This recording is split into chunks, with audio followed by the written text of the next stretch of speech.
ও ভাই, আমি তো হযরত বেলালের জীবনী বলেছি।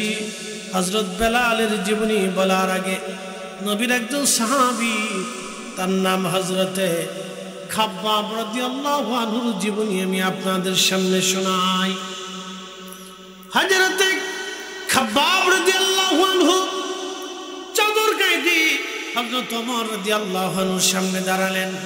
সঙ্গত কারণে গায়ের উপর থেকে চাদর সরাইলেন। পিঠের মধ্যে বড় বড় গর্ত, জায়গায় জায়গায় গোশত নাই, সাদা সাদা ফেতে হয়ে গেছে। হযরত ওমর বললেন, খাব্বাব, তোমার কি কোনোদিন বসন্ত হয়েছিল? তোমার পিঠের মধ্যে গোশত নাই, জায়গায় জায়গায়, কারণ কি? হযরত খাব্বাব বলেন, না ইয়া আমিরাল মুমিনিন, আমার কোনোদিনও কোনো কালে বসন্ত হয় নাই। তাহলে বলো খাব্বাব, তোমার পিঠের মধ্যে বড় বড় গর্ত কেন? জায়গায় জায়গায় গোশত নাই, কারণ কি হয়েছে?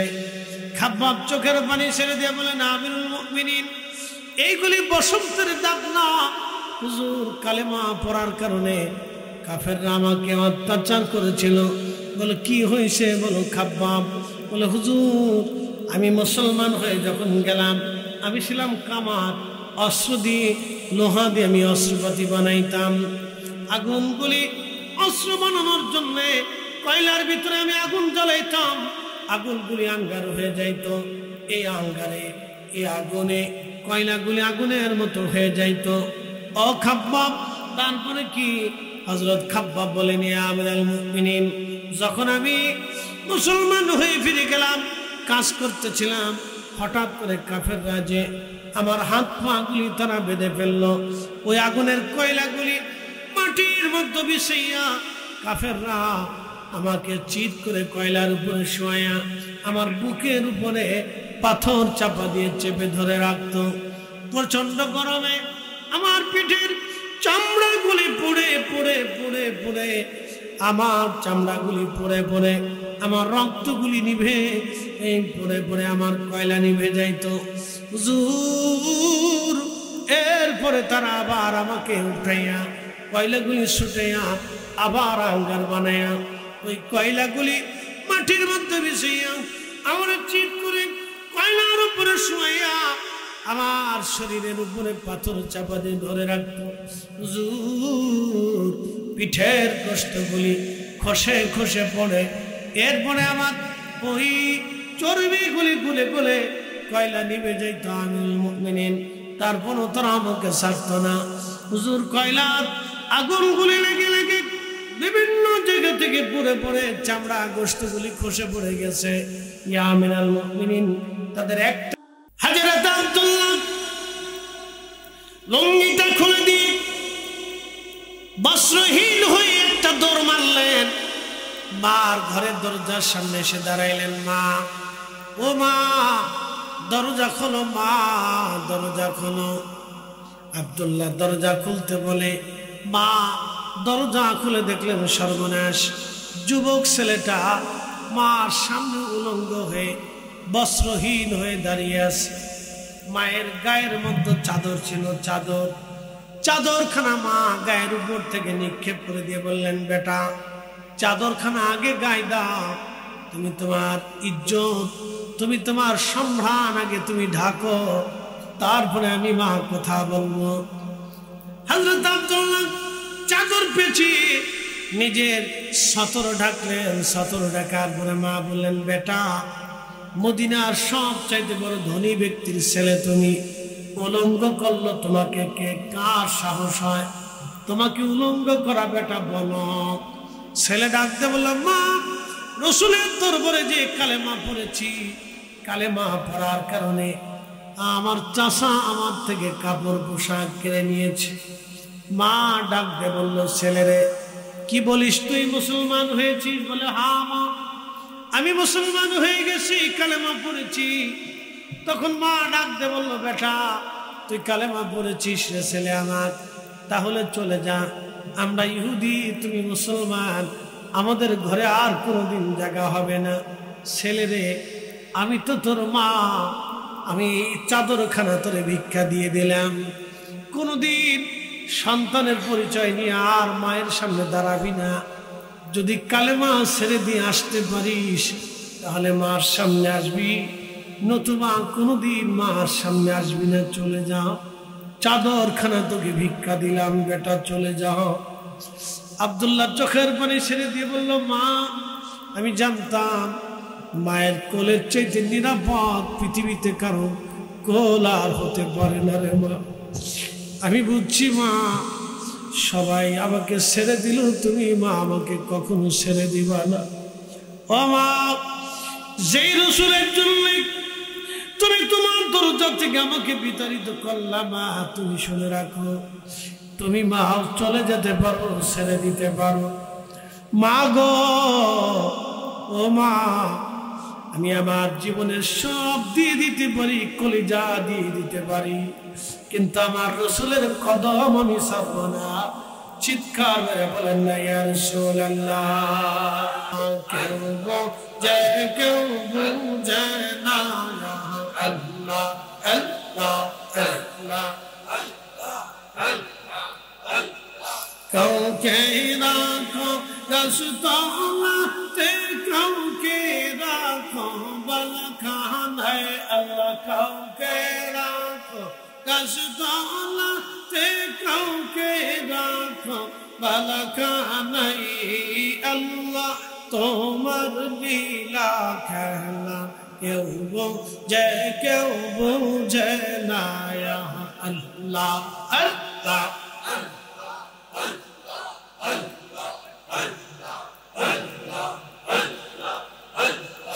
ইব্রাহিম তোমার নবী ছিল, নমরুদের আগুনে ফেললা। ইব্রাহিম তোমার নবী ছিল, নমরুদের আগুনে ফেললা।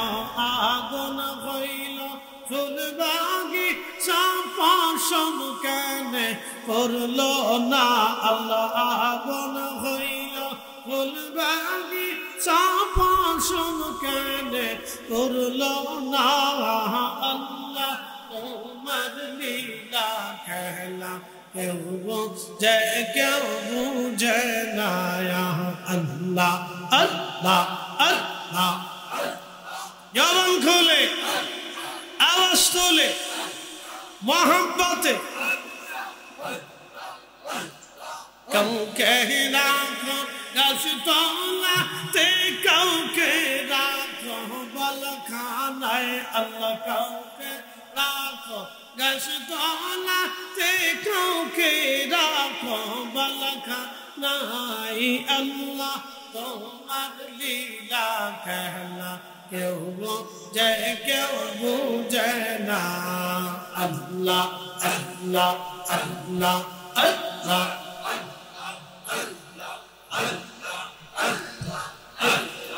ইউনুস তোমার নবী ছিল, মাসে তারে গিলে ফেলল। ইউনুস তোমার নবী ছিল, মাসে তারে গিলে ফেলল। মাসের পেটে রইলেন ইউনুস, আজম কেনে হইল না আল্লাহ। মাসের পেটে রইলেন ইউনুস, আজম কেনে হইল না আল্লাহ। তোমার লীলা খেলা কেউ বুঝে কেউ বুঝে না, আল্লাহ আল্লাহ আল্লাহ।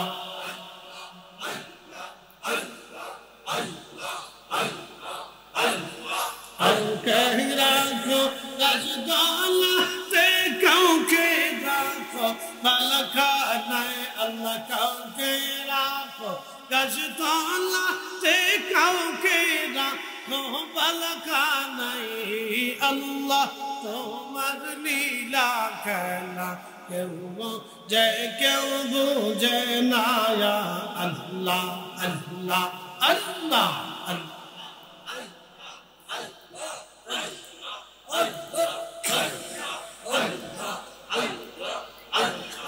মূসা তোমার নবী ছিল, তোর পাহাড়ে সওয়াল করলো। মূসা তোমার নবী ছিল, তোর পাহাড়ে সওয়াল করলো পাহাড় বইরা সুরমা হইল মুসা কেন পড়ল না আল্লাহ পাহাড় বইরা সুরমা হইল মুসা কেন পড়ল না আল্লাহ তোমার লীলা খেলা কেউ বুঝে না আল্লাহ আল্লাহ আল্লাহ আল্লাহ আল্লাহ আল্লাহ কাউকে রাখো গাছপালা তে কাউকে রাখো বালাখানায় আল্লাহ কাউকে রাখো গাছপালা তে কাউকে রাখো বালাখানায় আল্লাহ তোমার লীলা খেলা কেউ বুঝে না আল্লাহ আল্লাহ আল্লাহ আল্লাহ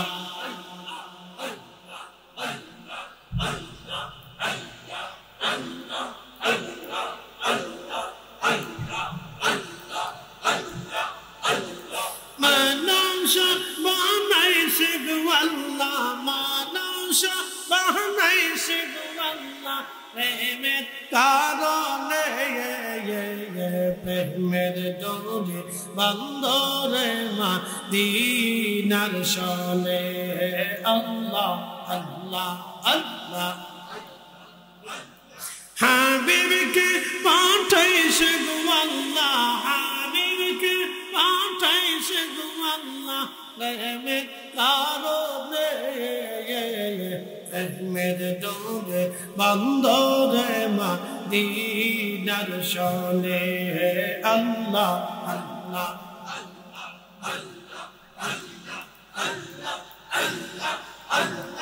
আল্লাহ বানাইলেন কত জাতি আর বানাইলেন প্রেম প্রীতি আল্লাহ বানাইলেন কত জাতি হইল না তো প্রেম প্রীতি মানুষ বানাইলেন আল্লাহ মানুষ বানাইলেন আল্লাহ প্রেমের কারণে প্রেমের ডোরে বন্দরে মদিনার শোনে আল্লাহ আল্লাহ আল্লাহ আল্লাহ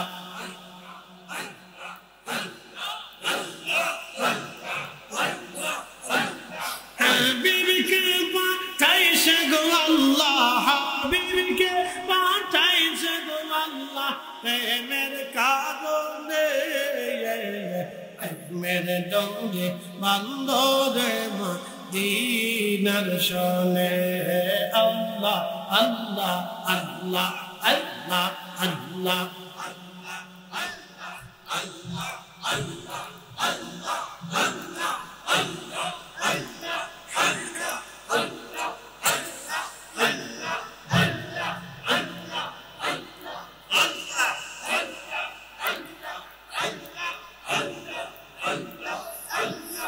لا إله إلا الله محمد رسول الله صلى الله عليه وسلم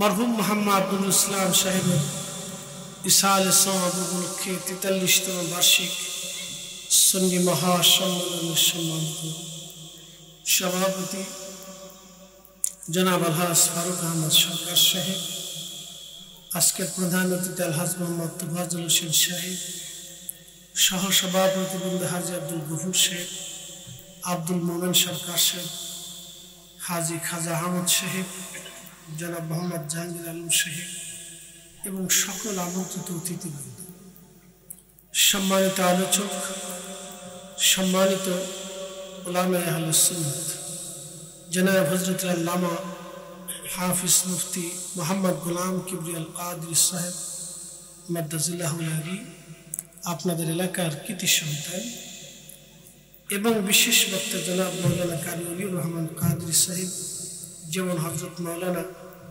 মুফতি গোলাম আহমদ সাহেব সকল আমন্ত্রিত অতিথিবৃন্দ, এলাকার গণ্যমান্য ব্যক্তিবর্গ, সম্মানিত মুরব্বী, কলিজার টুকরো যুবক ভাইরা, আজকের যিনি শুভাগমন করবেন পুঁজি তরিকত বিশিষ্ট আলিমুদ্দিন পীরজাদা ডক্টর আল্লামা সদরুদ্দিন আহমদ শাহীদপুর দরবার শরীফ, সকল আমন্ত্রিত মেহমানবৃন্দ, সকলের প্রতি মোবারকবাদ, শুকরিয়া সে আল্লাহর দরবারে যিনি আপনাকে এবং আমাকে আজকের মাহফিলে আসার তৌফিক দান করেছেন।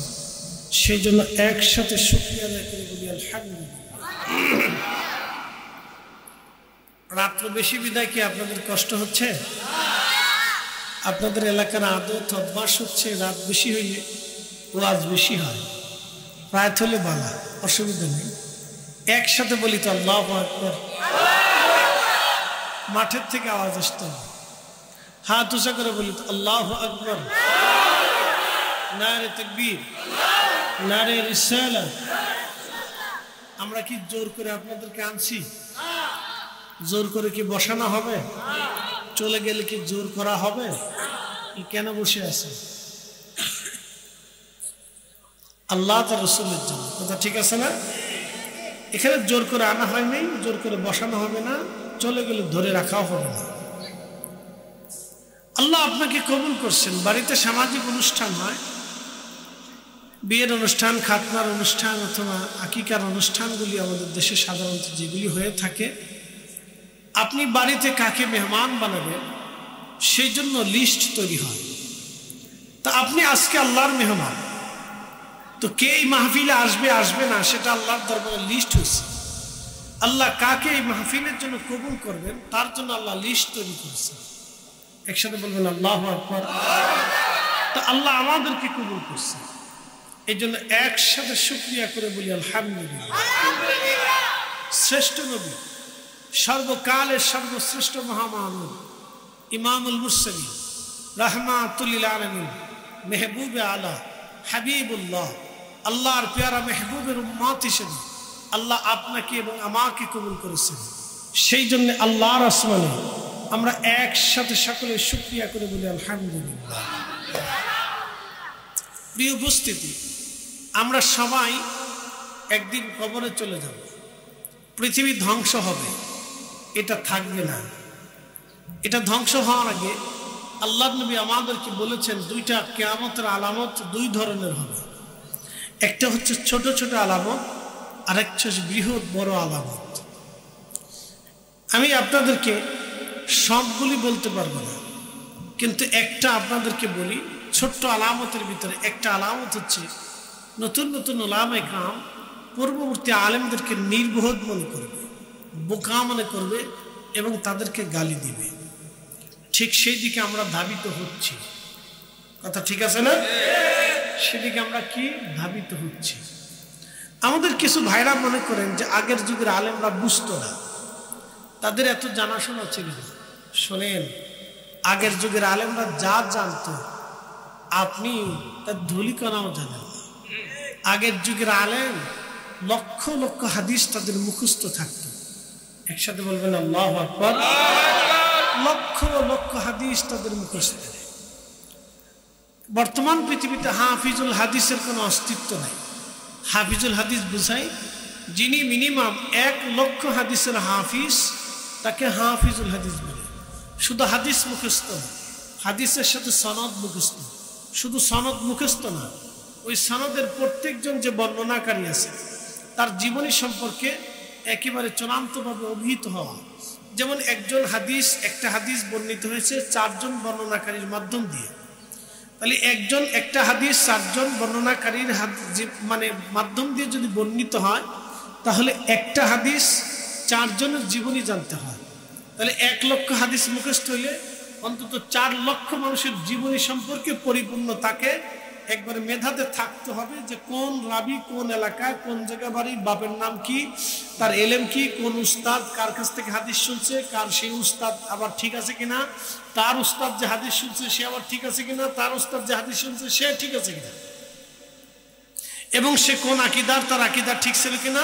এরকম 4 লক্ষ মানুষের জীবনী জানতে হয়, 1 লক্ষ হাদিস মুখস্থ হইতে হবে। তাহলে আগের যুগের আলেম ছিল না, তারা ছিল জীবন্ত লাইব্রেরি। কথা ঠিক কিনা? তারা ছিল কি জীবন্ত লাইব্রেরি। অতএব আগের যুগের আলেমদেরকে কেউ যদি বুকা নির্বোধ মনে করে তাহলে বোঝা গেল তার মতো বুকা আর নির্বোধ আল্লাহর পৃথিবীতে আর একটাও। এটা হচ্ছে কিয়ামতের আলামত, কিয়ামতের আলামত, কঠিন আলামত। একবার আলামতের সুগরা শেষ পর্যায়ে আল্লাহ রাসূল বলছেন, তখন নবী বলছেন উম্মত তখন তোমরা অপেক্ষা করো, আল্লাহর আসমান থেকে পাথর বর্ষিত হবে, আল্লাহর আকাশ থেকে আগুন বর্ষিত হবে। আমেরিকা আগুন কি আমরা লাগাইছি না আল্লাহ লাগাইছি? যদি বলেন যদি আমরা লাগাইতাম তাহলে ফায়ার সার্ভিস দিয়ে নিভেই তো পারতাম, কিন্তু আল্লাহ লাগাইছে দেখে 15 দিন পর্যন্ত ফায়ার সার্ভিসের পানি ঢালছে কিন্তু আগুন নিভে নেই। হ্যাঁ আসতে বলেন, জোরে বলেন, কে লাগাইছে? আমরা যদি লাগাইতাম তাহলে ফায়ার সার্ভিসের পানি বললে নিভে যেত, কিন্তু লাগাইছে কে?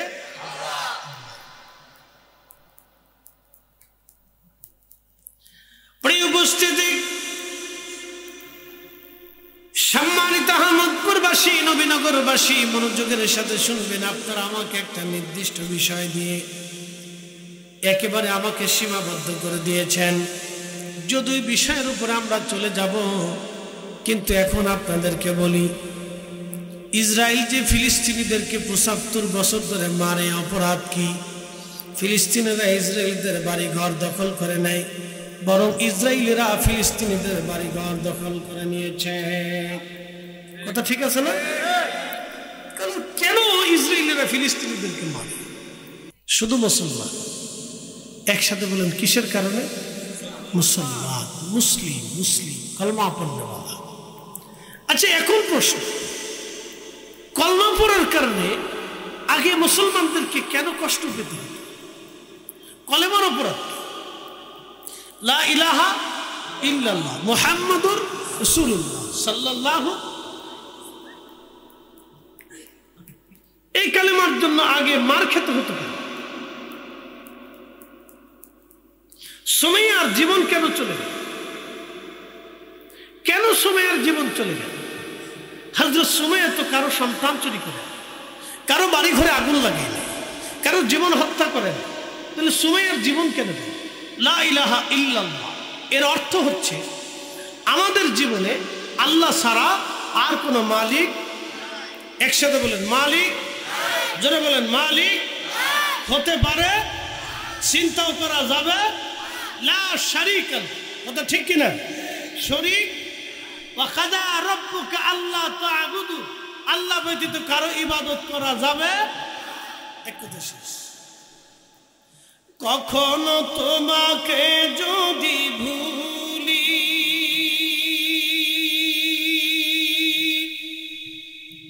হেদায়েতের আলো জেনে নিয় কাশ তুলি, ঠাহি দিও প্রিয়তম অগমহিয়ান,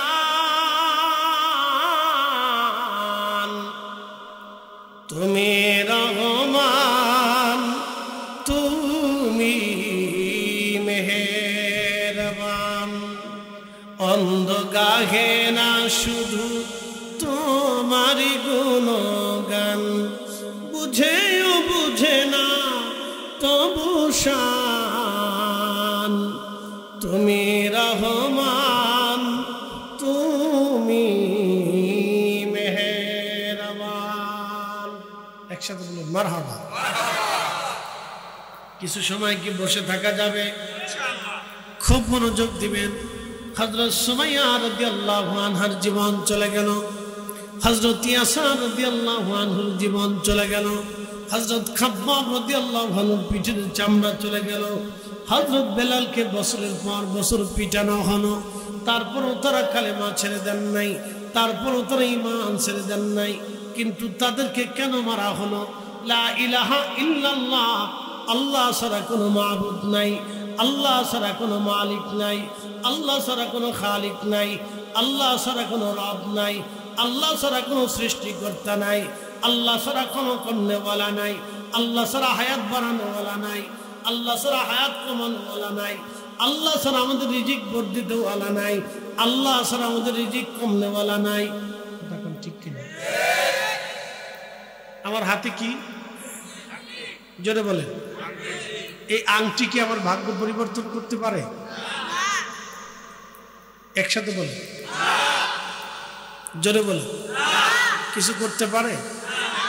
কেউ যদি মনে করে যে আংটিটা সুন্দর, মনে হয় ফরিদি সাহেব আংটিটা হাতে দিচ্ছে তার কণ্ঠ যাতে ভালো থাকে আর মনে মার্কেট বেশি পাইনি।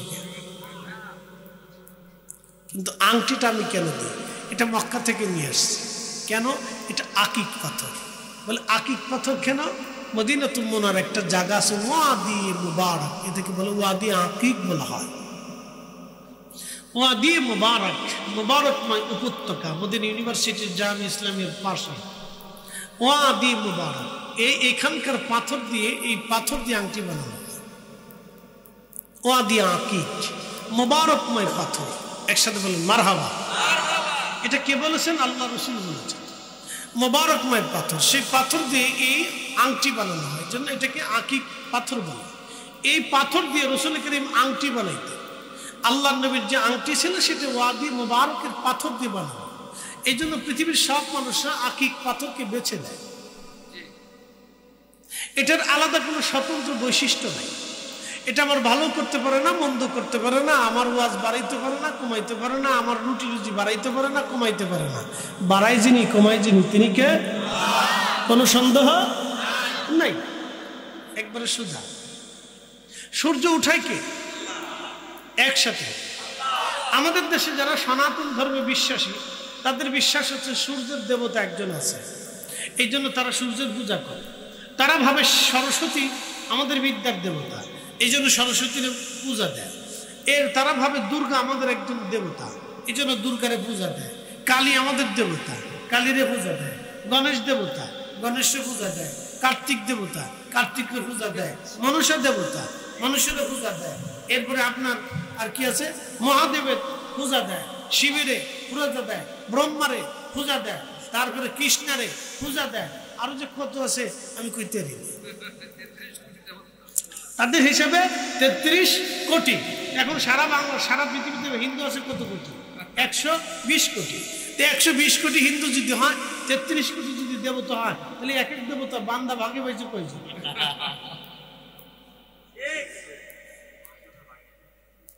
3 জন ভাগে পাইছে। যদি হিসাব করেন তাহলে 3.5 জন পাইছে। এই কথা কর না, এরা বলা পান তখন ঘুমাইছে নি? হ্যাঁ, তাহলে সে কথাবার্তা কইস বাবা, যেমনি শায়ের হইছিস মনে হচ্ছে যে একবারে সর্বনাশ করে এতিমের মতো শায়ের হইছিস। অপেক্ষা কর, একটু পরে আসতেছে, চিন্তাটা গরম গরম আসবে। একসাথে বলি আল্লাহু আকবার। আপনি মহাভারতে যে, ভারতবর্ষে যায়, যদি এই গুজরাটে যায় জিজ্ঞেস করেন হিন্দু তোমার ভগবানকে, একজনের নাম বলে। যদি জিজ্ঞেস করেন এই আপনার কি বলে দিল্লিতে হিন্দু তোমার ভগবানের, বড় ভগবানের নাম কে, তো আরেকজনের নাম বলে। জিজ্ঞেস করেন আপনি উত্তরপ্রদেশে হিন্দু তোমার বড় ভগবানকে, আরেকজনের নাম বলে। যদি আপনি নেপালে জিজ্ঞেস করি হিন্দু তোমার বড় ভগবানকে, তো কৃষ্ণের নাম বলে। যদি কলকাতা এসে জিজ্ঞেস করি হিন্দু তোমার বড় ভগবানকে, মা দুর্গার নাম বলে। যদি আপনি অন্য প্রদেশে যান, প্রদেশ ভিত্তিক তাদের ভগবানও বড় বড়, এক একজনের ভগবান এক একজনের কাছে বড়। সারা পৃথিবীর সব মুসলমানকে যদি জিজ্ঞেস করেন তোমার রবকে, সব মুসলমান একসাথে বলে দেয় আল্লাহ। হ্যাঁ, হাত উঁচু করে বলেন কে? কে? কোন সন্দেহ? বেলালকে মারা হয়েছে শুধু, কথা কন না কেন? বেলালকে মারা হয়েছে শুধু এই কারণে, তুই আল্লাহ মানুষকে। কথা ঠিক কিনা? কয়েকদিন আগে প্রতিবেদনে দেখলাম এক সাধু 40 বছর গোসল করে।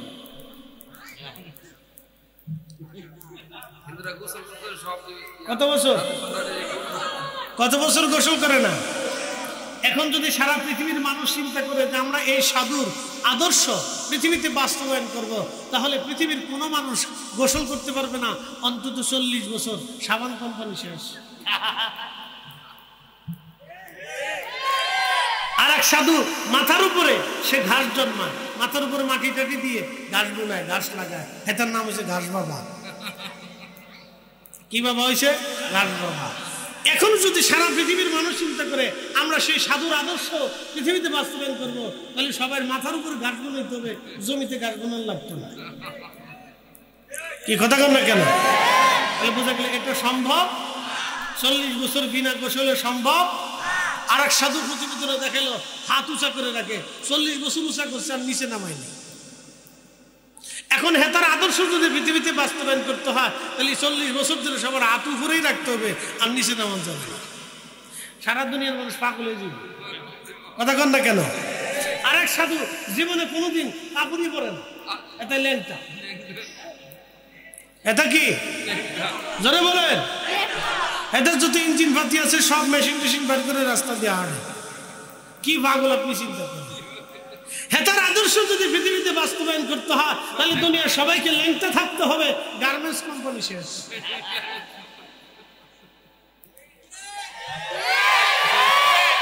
হাত উঁচা করে বলেন, হাত উঁচা করে বলেন।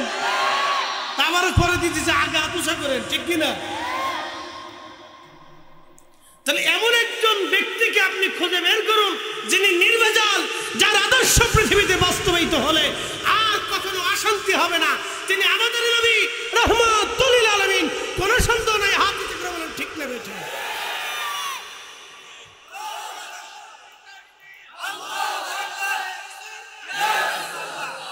এই জন্য মুহাম্মাদুর সাল্লাল্লাহু বেলালকে মারা হয়েছে। সুমাইয়ার জীবন গেল এই জন্য, খাব্বাবের পিঠের গোশত চলে গেল এই জন্য, ইয়াসার রাদিয়াল্লাহু আনহু জীবন চলে গেল এই জন্য। প্রিয় উপস্থিতি হাজিরিন, ছোট্ট করে মুক্তাসার আমি একটা প্রতিবেদন আপনাদেরকে দিলাম। কার আদর্শ পৃথিবীতে বাস্তবায়ন হবে, নির্ভেজাল ভাবে কার আদর্শ মানাটা সম্ভব। বাকি আপনি যাহা বলেন কারো আদর্শই চলবে না। রহমতের নবীর আদর্শ অনুযায়ী ওলিরা পৃথিবীতে আদর্শ বাস্তবায়ন করেছে। আমরা খাজা বাবাকে মানি, কারণ খাজা বাবা নবী মানছে, এই জন্য খাজা বাবা আজমিরিকে আমরা মানি। আমরা শাহজালাল মানে মুজাররিদিকে মানি, কারণ শাহজালাল নবী মানেছে। কথা ঠিক কিনা? যদি নবী না মানত আমরা মানতাম? একসাথে বললাম মানতাম, মানব, মানতে পারি। সে যেই হোক, ABCD EFG IJK LMN OP QRST UVWXYZ। কথা ঠিক আছে না? সে যেই হোক, কাউকে মানা যাবে। আমি হলেও এই মাহফিলে এখন যদি আমি একটা বিড়ি ধরাই টানি, হাসিস কি আপা? এখন যদি আমি একটা বিড়ি ধরাই টানি আর ওয়াজ করি, তাহলে কেমন হবে? আপনারা ওয়াজ শুনবেন? এইখানে কি বিড়ি খাওয়া যায়? মসজিদে খাওয়া যায়? খান কে?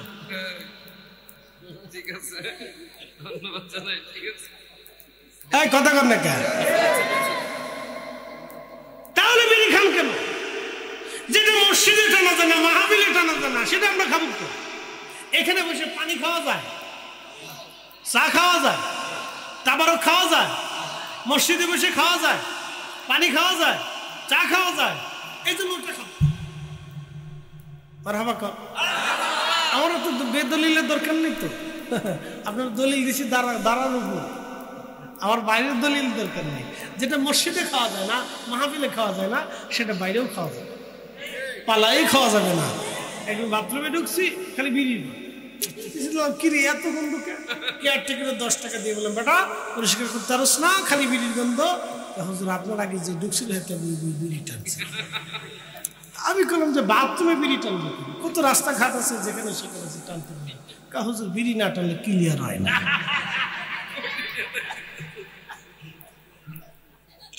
আপনি বুঝেন এবার বিড়ি ধরছে, হেতায় বিড়ি ধরছে না, বিড়ি হেরে ধরছে, বিড়ি হেরে ধরছে।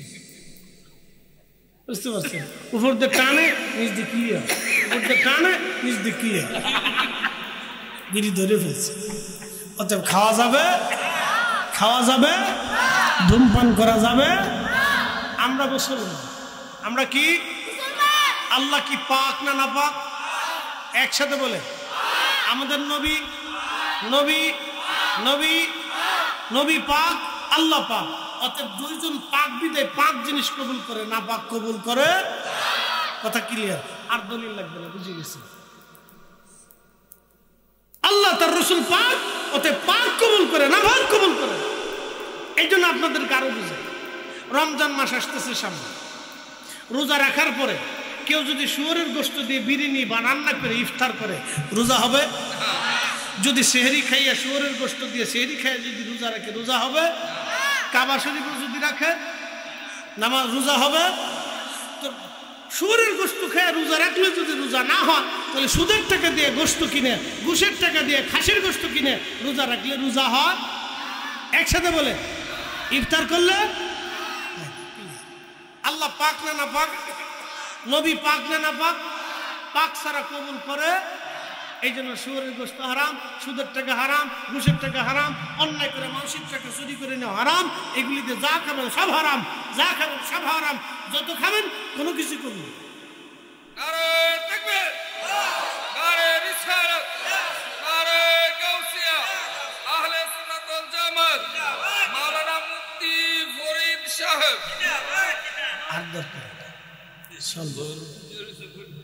অসুবিধা নেই, ওই একজনের কয় ফরিদি সাহেব, আরেকজনের কয় ফরিদুল ইসলাম জহিদি সাহেব। আগেরটা পরে দেয়, পরেরটা আগে দেয়, কোন কইতে থাকে, বলতে থাকে ফরিদুল ইসলাম জহিদি সাহেব, জহিরুল ইসলাম ফরিদ। আগের দ্বারা পরে দেয়, পরের দ্বারা আগে দেয়, মানে ধাক্কার ছোট মনে যায় না, কি তা করবো খাইতে পারে না। শেষে পর্যন্ত এটা আগের দ্বারা পরে পরের দ্বারা দূর দাগ কইছে, চুপে ফেলছে, আর দরকার নেই। একসাথে বলেন আল্লাহু আকবার। আমি বেশি রাত করবো না, মূল আলোচনায় ফিরে যাচ্ছি। প্রিয় উপস্থিতি, আমার দিলটাকে নরম করবেন। আমরা মুসলমান, কবরে চলে যাব একদিন। মাটি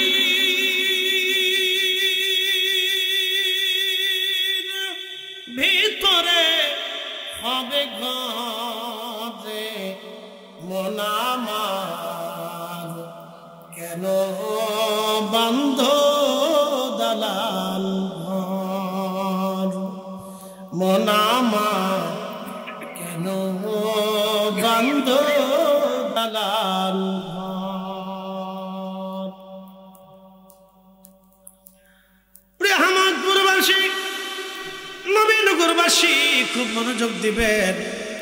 কিবরিয়া ভাই বলে গেলেন আপনাদের আশা হযরত বেলালের জীবনী শোনার জন্য।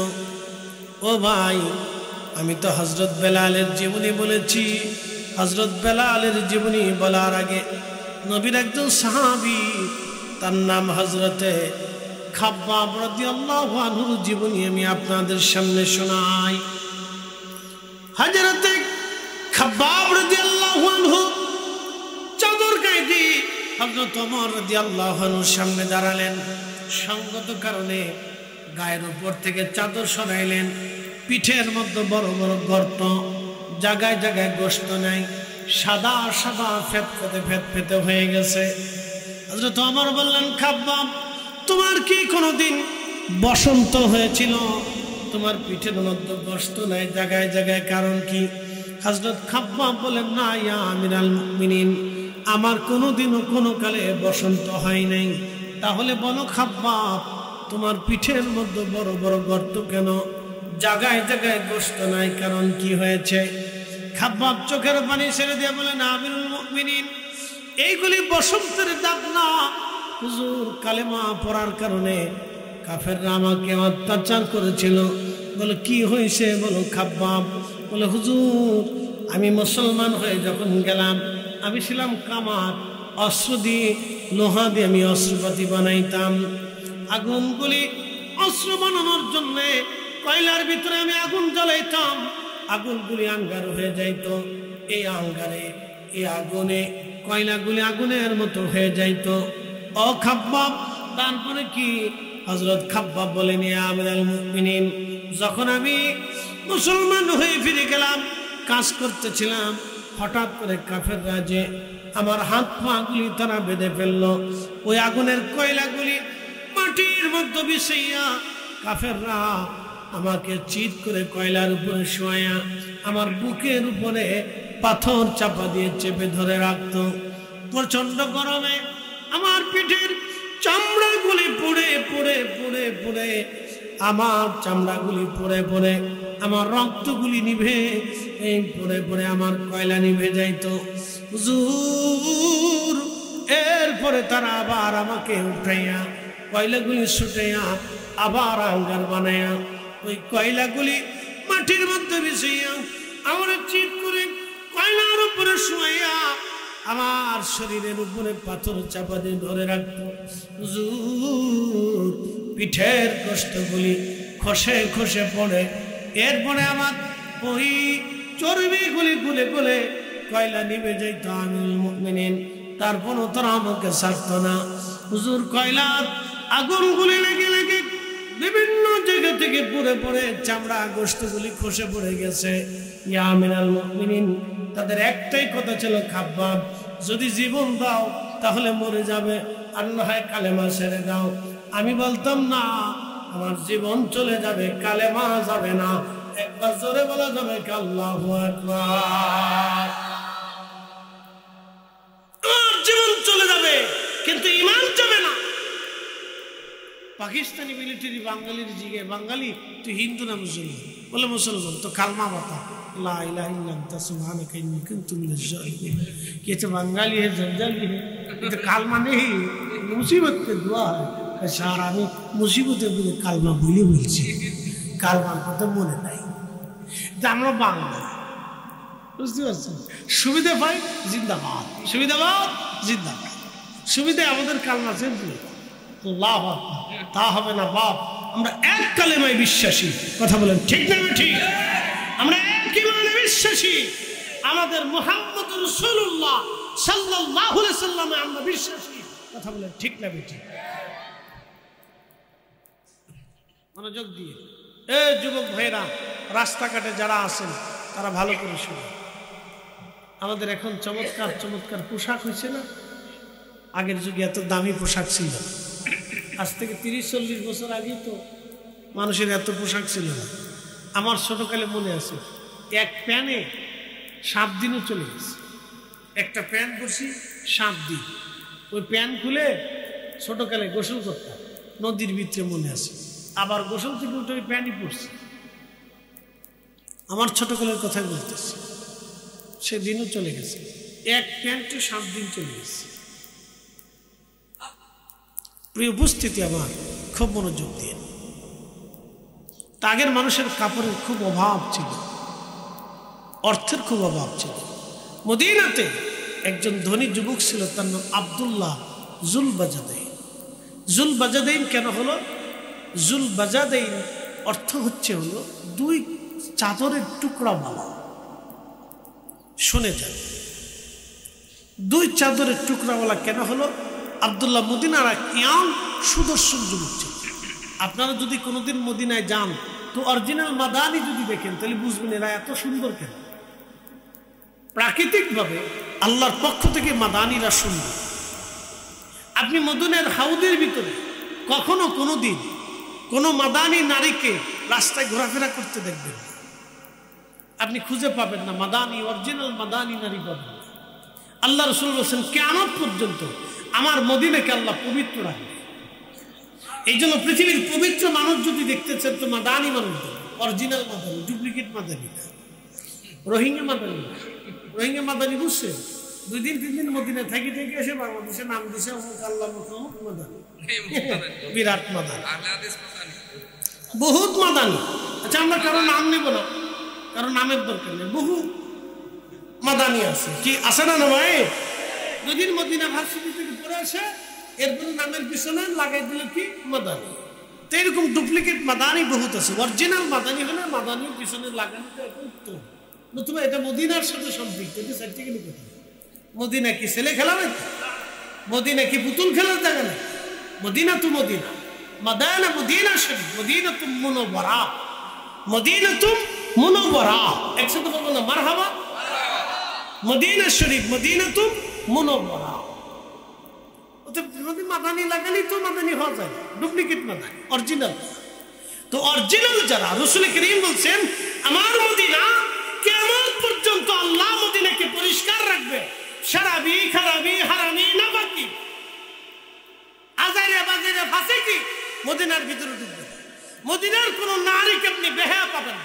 মদিনার কোন ছেলেদেরকে আপনি বেহায়া পাবেন।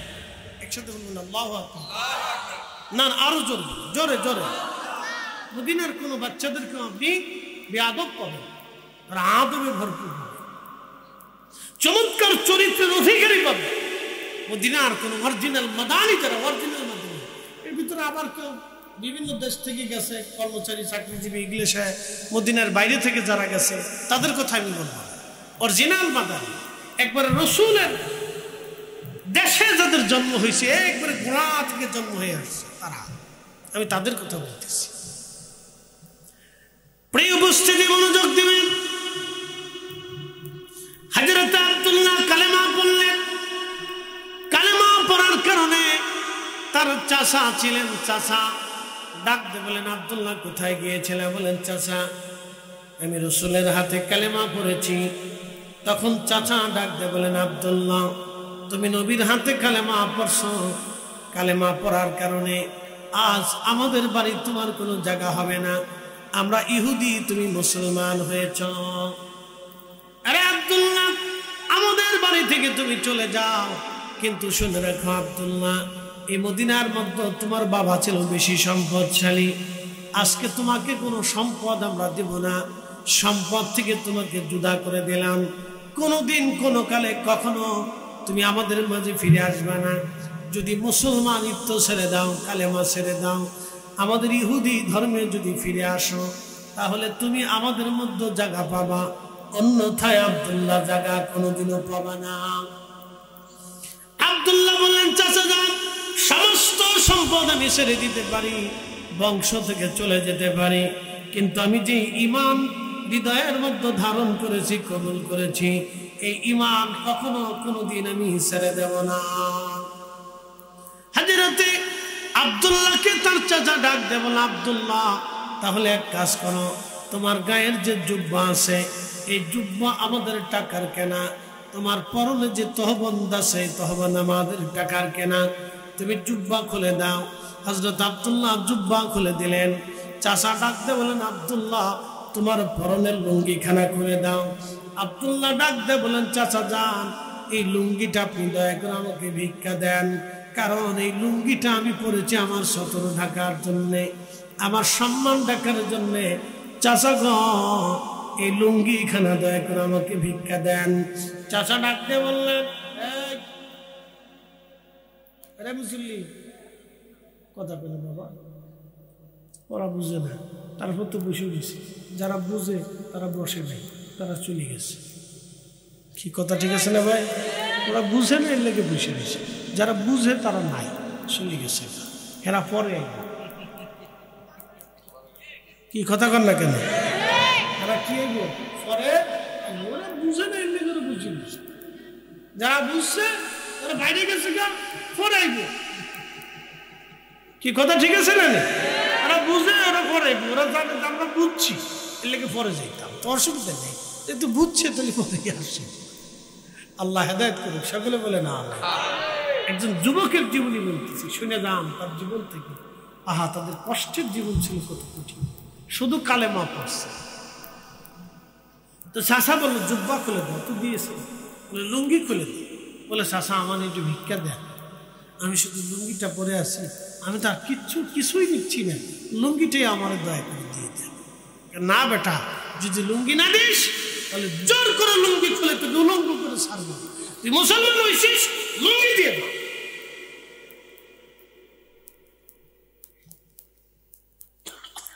হযরত আব্দুল্লাহ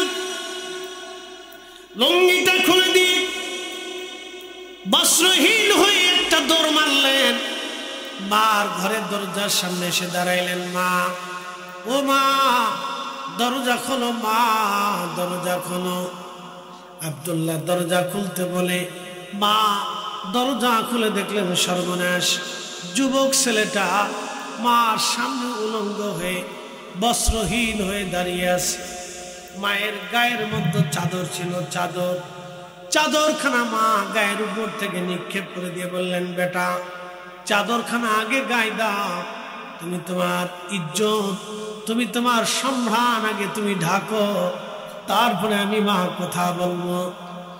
হযরত আব্দুল্লাহ চাদর পেঁচিয়ে নিজের সতর ঢাকলেন। সতর ঢাকার পরে মা বললেন, বেটা, মদিনার সব চাইতে বড় ধনী ব্যক্তির ছেলে তুমি, উলঙ্গ করলো তোমাকে কে? কার সাহস হয় তোমাকে উলঙ্গ করা? বেটা বলো। ছেলে ডাকতে বলল, মা, রসুলের দরবারে যে কালেমা পড়েছি, কালেমা পড়ার কারণে আমার চাচা আমার থেকে কাপড় পোশাক কেড়ে নিয়েছে। মা ডাকতে বলল, ছেলেরে, কি বলিস, তুই মুসলমান হয়েছিস? বলে, হ্যাঁ মা, আমি মুসলমান হয়ে গেছি, কালেমা পড়েছি। তখন মা ডাকতে বলল, বেটা, তুই কালেমা পড়েছিস রে ছেলে আমার, তাহলে চলে যা, আমরা ইহুদি, তুমি মুসলমান, আমাদের ঘরে আর কোনোদিন জায়গা হবে না। ছেলেরে, আমি তো তোর মা, আমি চাদরখানা তোরে ভিক্ষা দিয়ে দিলাম, কোনোদিন সন্তানের পরিচয় নিয়ে আর মায়ের সামনে দাঁড়াবি না। যদি কালেমা ছেড়ে দিয়ে আসতে পারিস তাহলে মার সামনে আসবি, নতুবা কোনোদিন মার সামনে আসবি না, চলে যাও। চাদরখানা তোকে ভিক্ষা দিলাম, বেটা চলে যাও। আব্দুল্লাহ চোখের পানি ছেড়ে দিয়ে বলল, মা, আমি জানতাম মায়ের কোলের চাইতে নিরাপদ পৃথিবীতে কারো কোল আর হতে পারে না রে মা। আমি বুঝছি মা, সবাই আমাকে ছেড়ে দিল, তুমি মা আমাকে কখনো ছেড়ে দিবা না। ও মা, যেই রসুলের জন্য তুমি তোমার দরজা থেকে আমাকে বিতাড়িত করলা, মা তুমি শুনে রাখো, তুমি মা চলে যেতে পারো, ছেড়ে দিতে পারো। মা গো, ও মা, আমি আমার জীবনের সব দিয়ে দিতে পারি, কলিজা দিয়ে দিতে পারি, কিন্তু আমার রসুলের কদম আমি ছাড়ব না। চিৎকার করে বলেন না, ইয়া রাসূলুল্লাহ, হে রসুল, তোমায় ভালোবাসি, অন্তরে শুধু, মুখে নয়, জান্নাতের আশায় নয় হে রাসূল, জাহান্নাম কেউ ডরি না। তোমায় পাওয়ার আশায় মন ছুটে যায় মদিনায়, তোমায় পাওয়ার আশায় মন ছুটে যায় মদিনায়, এ আশিক দিদার দাও না, আর দূরে থাকিও না, এ আশিক দিদার দাও না, আর দূরে থাকিও না। হে রাসূল, তোমায় ভালোবাসি, অন্তরে শুধু, মুখে নয়, জান্নাতের আশায় নয় হে রাসূল, জাহান্নাম কেউ ডরি না। প্রিয় বন্ধু, মায়ের দেওয়া চাদরখানা মাঝখান থেকে ফেলে দুই ভাগে বিভক্ত করে আব্দুল্লাহ রাদিয়াল্লাহু আনহু একটা চাদরের অংশ পরনে পরে লুঙ্গি বানাইলেন, আর একটা চাদরের অংশ গায়ের মধ্যে লাগাইয়া শীতে, বর্ষায়, গ্রীষ্মে, প্রচন্ড গরমে দুইটা চাদরই তার সম্বল ছিল, আর কিছুই ছিল না তার। এই দুইটা চাদরের টুকরা নিয়ে আব্দুল্লাহ জীবন কাটাইল। হযরত আব্দুল্লাহ দুইটা চাদর নিয়ে জীবন কাটাইলেন। আব্দুল্লাহ জুলবাজাদাইন, এই জন্য তাকে জুলবাজাদাইন বলা হতো, দুই চাদরের টুকরাওয়ালা, দুই চাদরের টুকরাওয়ালা, এই জন্য জুলবাজাদাইন বলা হতো। ও মুসলমান, সেই দিন আব্দুল্লাহ একটা চাদরের অংশ গায়ে দিলেন, আর একটা চাদরের অংশ তহবন লঙ্গি বানায় আব্দুল্লাহ চলতে লাগলেন।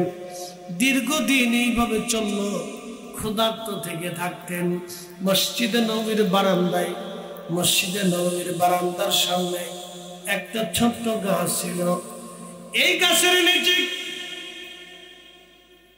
150 জন কম বেশি আহলে সুফার সাহাবী ছিলেন, যাদের বাড়ি ছিল না, ঘর ছিল না, জমি ছিল না, অর্থ ছিল না, বিত্ত ছিল না। নবীর বাড়ি খাবার আসলে খাইতেন, না আসলে তারা না খেয়ে থাকতেন। তাদের মধ্যে একজন সাহাবী, তার নাম আব্দুল্লাহ জুলবাজারীন, একজন যুবকের জায়গা হয়ে গেল। আহা, এই সাহাবী আব্দুল্লাহ জুলবাজারীন মসজিদে নবীর মধ্যে জোরে জোরে জিকির করতেন, আল্লাহ আল্লাহ আল্লাহ আল্লাহ আল্লাহ। জোরে জোরে জিকিরের কারণে সাহাবীদের কষ্ট হচ্ছিল। সাহাবীরা বিচার দিল, ইয়া রাসূলুল্লাহ, আব্দুল্লাহর জিকিরের কারণে আমাদের কষ্ট হয়, আমরা নামাজ পড়তে পারি না, আমাদের বড় কষ্ট হয়, ইয়া নবী আল্লাহ, ঘুমাইতে পারি না। আল্লাহর নবী বললেন, সাহাবীরা রে, আমার আব্দুল্লাহকে জিকির করতে দাও। মদিনার সবচেয়ে বড় ধনী ব্যক্তির ছেলে হইয়া কালেমা পড়িয়া তার দিকে তাকায় দেখো, মাত্র 2টা চাদরের টুকরা পরিহিত অবস্থায় খেয়ে না খেয়ে আমার আব্দুল্লাহ আমার কাছে কাটায় দেয়। তোমরা তারে কষ্ট দিও না, অনেক কষ্টের ইসলাম আমার আব্দুল্লাহ। নবীজি তাবুকের যুদ্ধে যাবে, সাহাবীরা খেদমত এনে জমা দিচ্ছিলেন। আব্দুল্লাহ এসে বলেন, ইয়া রাসূলুল্লাহ, আপনি আমার জন্য দোয়া করে দেন যেন তাবুকের যুদ্ধের ময়দানে আমি শহীদ হয়ে যাই, আর কখনো যেন জীবন নিয়ে ফিরে না আসি। আমি যেন শাহাদাতের অমৃতসুধা পান করি, আপনি দোয়া করে দেন। কারণ আমার 2টা চাদরের টুকরা ছাড়া আর দেওয়ার কিছু নেই। আমার একটা জীবন আছে, এই তাবুকের যুদ্ধের ময়দানে এই জীবনটা আমি আল্লাহর পথে কুরবানি করতে চাই। চিৎকার মেরে বলেন আল্লাহু আকবার। এরা সাহাবী সাহাবী সাহাবী। নবী বললেন, আল্লাহ আল্লাহ ফিয়া সাহাবী, আল্লাহ আল্লাহ ফিয়া সাহাবী। তোমরা সাহাবীদের ব্যাপারে আল্লাহকে ভয় করো, সাহাবীদের ব্যাপারে আল্লাহকে ভয় করো। লা তাত্তাখিযুহুম গরাদাম মিন বাদি, আমার পরে আমার কোন সাহাবীর সমালোচনা করবে না, মন্দ বলবে না, তাদের ত্রুটি বিচ্যুতি তোমরা বের করবে না, তাদের ত্রুটি বিচ্যুতি বের করে তাদের মন্দ বলবে না, তাদেরকে কষ্ট দেবে না। ও আমার উম্মত, আর কোন সাহাবীকে গালি দেবে না, কষ্ট দেব না, তাদের মন্দ সমালোচনা করবে না। আল্লাহ নবী নিষেধ করে দিয়ে দিলেন। খুব মনোযোগ দিয়ে শুনে যাবেন। হযরত আব্দুল্লাহ জুলবাজারীন ওই 2টা মাত্র পোশাক পরে তাবুকের যুদ্ধের ময়দানে রওনা দিলেন। মক্কাতুল মুকাররমা মদিনাতুল মুনাওয়ারা থেকে তাবুক 600 মাইলের রাস্তা। কত মাইল? 600-র উপরে। 600 মাইল রাস্তা পথ অতিক্রম করে একটা চাদরে একটা তহবন্দ আর একটা চাদর গায়ে দিয়ে তিনি যুদ্ধের ময়দানে গেলেন। কি খাবেন? কিছু নেই। কি ঘুমাবেন? তাও কিছু নেই। কি পরবেন? তাও কিছু নেই। বুঝতে পারতেছেন যে যুদ্ধে যাচ্ছে, তার একটা চাদর পরিহিত আর একটা চাদর গায়ে, বাকি আর কিচ্ছু নেই। প্রচন্ড গরমে এইভাবে পথ চলতে লাগবে। তাবুকের যুদ্ধ হলো না। 30,000 সাহাবী নবীজি তাবুকে স্থাপন করলেন, অপেক্ষা করলেন। 1 লক্ষ কাফের জানতে পারলো নবীজি 30,000 সাহাবী নিয়ে আসছে। কাফেররা পালিয়ে চলে গেল আর যুদ্ধে আগাইল। আল্লাহর নবী 30,000 সেনা নিয়ে তাবুকে ছাউনি গেলেন, তাবু গেলেন। ওইখানে 1 মাস পর্যন্ত অপেক্ষা করলেন। 1 মাস পরে ফিরে আসবেন। সাহাবায়ে কেরাম এসে বললেন, ইয়া রাসূলুল্লাহ, আব্দুল্লাহ জুলবাজারীন সে অসুস্থ হয়ে পড়ছে। নবীজি বললেন, তোমরা অপেক্ষা করো, আমি তার জন্য দোয়া করছি। সে তাবুকের যুদ্ধের ময়দানে শহীদ হতে চেয়েছিল, যেহেতু যুদ্ধ হয়নি, আমার আব্দুল্লাহ শহীদ হয়ে যাবে, সেখানে ইন্তেকাল করবে। একসাথে বলা যাবে না আল্লাহু আকবার? নবী জানেনি? একসাথে বলেন, জোরে বলেন, ভয়ে ভয়ে বলেন। একসাথে জোরে বলে জানেনই? আগামীকাল কি খাবেন আপনি জানেননি? রাসূল, কিন্তু আপনি জানেন। এখানে নবী এবং উম্মতের মধ্যে তফাৎ, নবী উম্মতের মধ্যে এগুলি তফাৎ।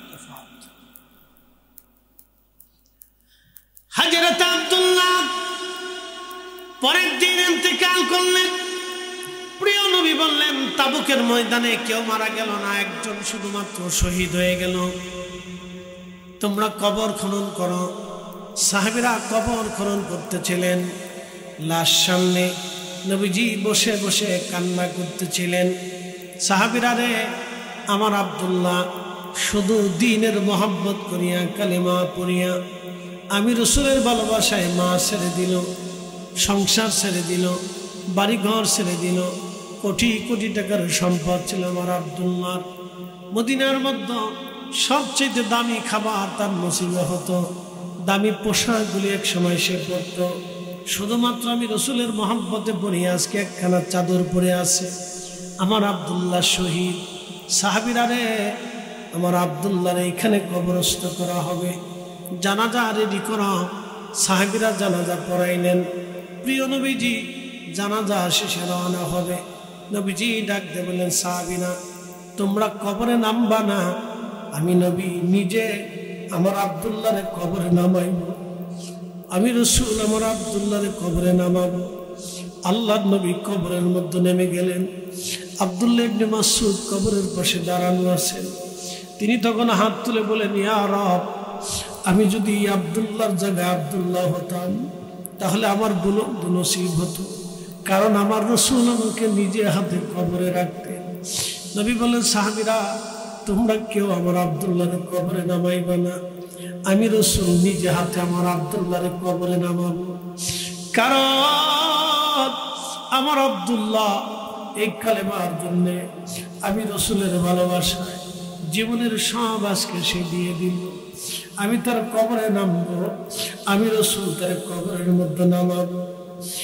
আব্দুল্লাহ ইবনে মাসউদ রাদিয়াল্লাহু আনহু কবরের পাশে দাঁড়িয়ে কাঁদে বলে, ইয়া রাব্বি, এই আব্দুল্লাহর জায়গা যদি আমি আব্দুল্লাহ হইতাম, আমার বুলন্দ নসিব হতো, রাসূল আমাকে নিজ হাতে কবরে রাখতেন। এর চেয়ে বড় পাওয়া জীবনে আর আমার জন্য কিছু হতো না। এসব গম্বদ বলে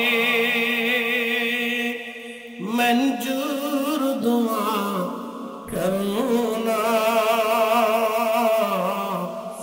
जब वक्त न जा आए आका दीदार अता करना, दीदार अता करना। मैं कब्र अंधेरी में घबराऊंगा जब तन्हा में, कब्र अंधेरी में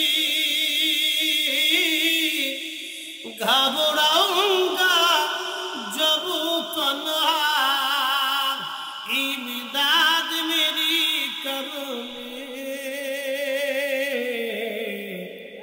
आ जाना रसूल अल्लाह, इमदाद मेरी करूनी आ जाना रसूल अल्लाह। रोशन मेरी तू बत को लिल्लाह जरा करो ना, जब वक्त न जा आए आका दीदार अता करना, दीदार अता करना। আল্লাহর নবী কবরে নামাইয়া কবরস্থ করিয়া মাটি দেওয়ার পরে নবীজি কবরের পাশে দাঁড়াইয়া হাত তুলে বলতেছিলেন, ইয়া রাব্বি, আমি আব্দুল্লাহর উপরে খুশি, তুমি আল্লাহ খুশি হয়ে যাও, আমি নবী খুশি, তুমি আল্লাহ খুশি হয়ে যাও। চিৎকার মেরে বলেন আল্লাহু আকবার। আল্লাহর নবী খুশি, আল্লাহ খুশি। কথা বলেন ঠিক কিনা? নবী খুশি, আল্লাহ খুশি, রাসূল খুশি, আল্লাহ খুশি। নবী খুশি না হলে আল্লাহ বেজার, রাসূল খুশি, আল্লাহ খুশি, নবী রাজি, আল্লাহ রাজি, নবী খুশি, আল্লাহ খুশি। এই জন্য আমরা সুন্নিরা নবী নবী নবী নবী নবী নবী করি। কথা বলেন ঠিক কিনা? নবী নবী করি, নবী নবী নবী নবী করি। এই জন্য আমরা নবী নবী করি। যতদিন পর্যন্ত বেঁচে থাকবো ততদিন পর্যন্ত রসুলের শান গাইব। কথা বলেন ঠিক কিনা? ততদিন পর্যন্ত রসুলের পক্ষে স্লোগান দিব, কারণ রসুল খুশি, আল্লাহ খুশি, নবী বেজার, আল্লাহ বেজার। আল্লাহ কোরআনে বলে দিলেন, কুল ইন কুনতুম তুহিব্বুনাল্লাহ ফাত্তাবিউনি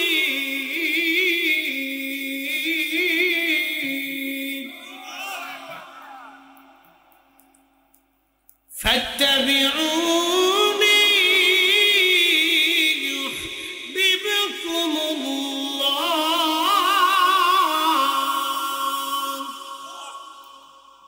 রব্বুল আলামিন বললেন, হুজুর আপনি বলে দেন, কুল আপনি বলে দেন, ইন কুনতুম তুহিব্বুনাল্লাহ, চূড়ান্তভাবে কেউ যদি আমি আল্লাহ পেতে চাই, চূড়ান্তভাবে কেউ যদি আমি আল্লাহ মানতে চাই, চূড়ান্তভাবে কেউ যদি আমি আল্লাহ খুশি করতে চাই, নবী আপনি বলে দেন ফাত্তাবিউনি, সে যেন আমাকে ভালোবাসে, আপনি রসুলকে যেন মহব্বত করে, আপনি নবীর ইত্তেবা করে।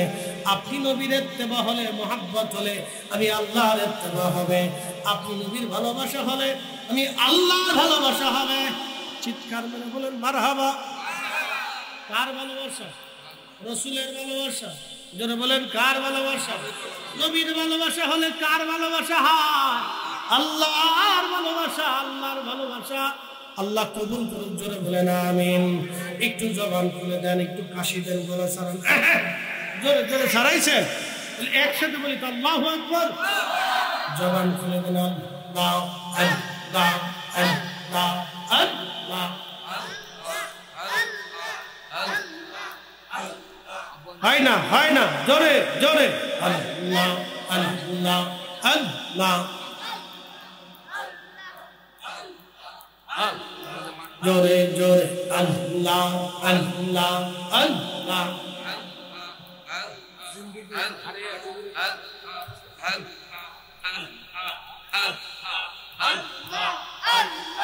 হয় না, হয় না, জোরে জোরে।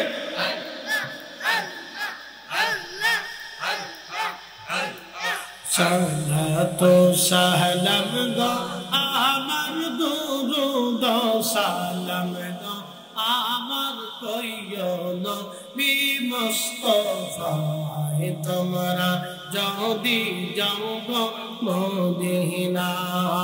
আল্লাহ আল্লাহ আল্লাহ। সালাতু সালাম গো আমার দুরূদ সালাম গো আমার কইও নবী মুস্তাফায়, তোমরা যদি যাও গো মদিনা। আল্লাহ আল্লাহ। ওই মদিনা শরীফের মাঝে আর নূরের একটি খাম্বা আছে গো। ওই মদিনা শরীফের মাঝে এই আর নূরের একটি খাম্বা আছে গো। সেই খাম্বাতে এলান দিয়া, সেই খাম্বাতে এলান দিয়া খুতবা পড়তেন মুস্তাফা, তোমরা যদি যাও গো মদিনা। আল্লাহ আল্লাহ আল্লাহ আল্লাহ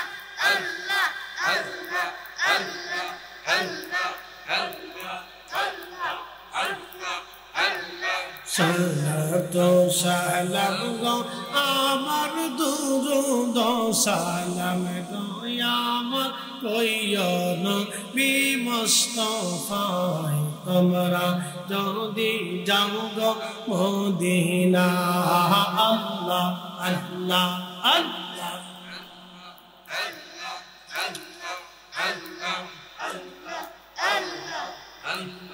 ওই মদিনা শরীফের মাঝে নূরের একটি রওজা আছে গো সেই রওজাতে হ্যাঁ সেই রওজাতে ঘুমিয়ে আসেন সেই রওজাতে ঘুমিয়ে আসেন দিলের নবী মুস্তাফা তোমরা যদি যাও গো মদিনা আল্লাহ আল্লাহ আল্লাহ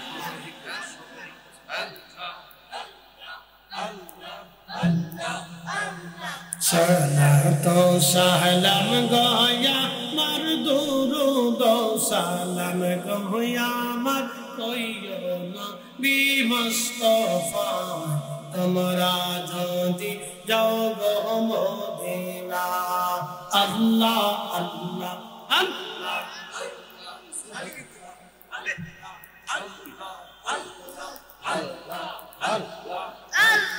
জবান খুলে আওয়াজ তুলে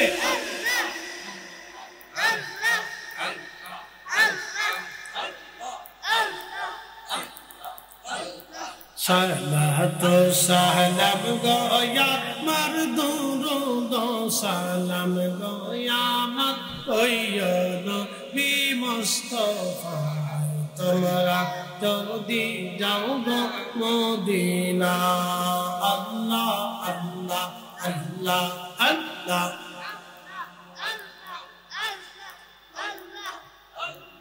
আরশে জিয়াদা মর্তবা আলা রওজে রাসূলুল্লাহ কা উনসি রওজে আনোয়ার পর গুনাহগার কি লাখো সালাম ইয়া নবী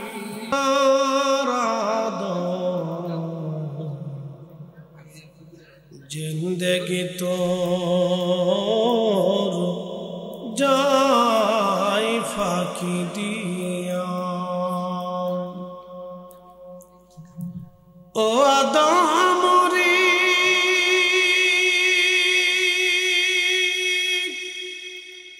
কামিনের ওই কোলেতে কাল ঘুমেতে রইলি তুই সারা নিশি কাটাইলি তুই ঘুমাইয়া ঘুমাইয়া রে সোনার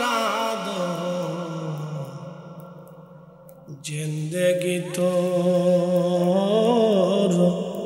যায় ফাঁকি দিয়া ও আদমরি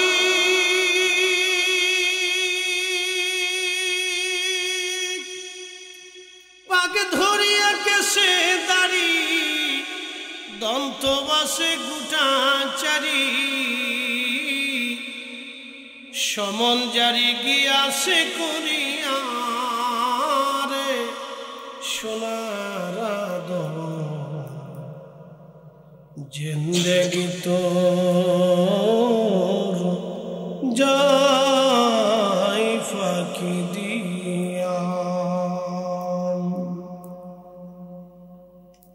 আমরা একদিন ফিরে যাবো আল্লাহর কাছে আল্লাহর দরবারে আমরা দাঁড়াবো হিসাব নিকাশের কাঠগড়ায় দাঁড়াইতে হবে মালিক ইয়াউমিদ্দিন বিচার দিনের মালিক আমাদের রব প্রিয় ভাই আমার আমরা যেহেতু আল্লাহর কাছে চলে যাব সেহেতু দুইটা জিনিস নিতে হবে এক নম্বরে ঈমান দুই নম্বর আমল এর বাহিরে অন্য কিছু আল্লাহর কাছে কবুল হবে না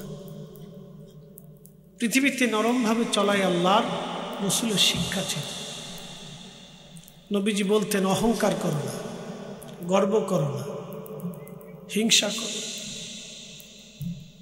তোমার দ্বারা অন্যের কোনো ক্ষতি না হোক তোমার জীবনের সদকা তুমি কাউকে ক্ষতি করবে না কাউকে কষ্ট দিবেন না।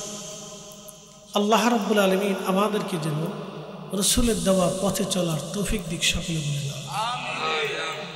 আদব হচ্ছে ইসলামের অন্যতম একটা শিষ্টাচার শিক্ষা। রসুল কারীমের সুন্নাহ। নবী বলতেন, আমাকে আল্লাহ পৃথিবীতে আদব শিক্ষা দেওয়ার জন্য পাঠিয়েছেন এবং চমৎকার আদব আল্লাহ আমাকে শিক্ষা দিয়েছেন। এই জন্য আদবে আউলিয়া, বেআদবে বেআউলিয়া। কথা ঠিক আছে না ভাই? আদব প্রদর্শন করবেন, মুরব্বীদেরকে সম্মান করবেন, বড়কে সম্মান করবেন, ছোটকে স্নেহ। সুন্নিয়তের প্রচারের স্বার্থে ভিডিওটি লাইক, কমেন্ট ও বেশি বেশি শেয়ার করুন। আমাদের সাথেই থাকুন। ধন্যবাদ।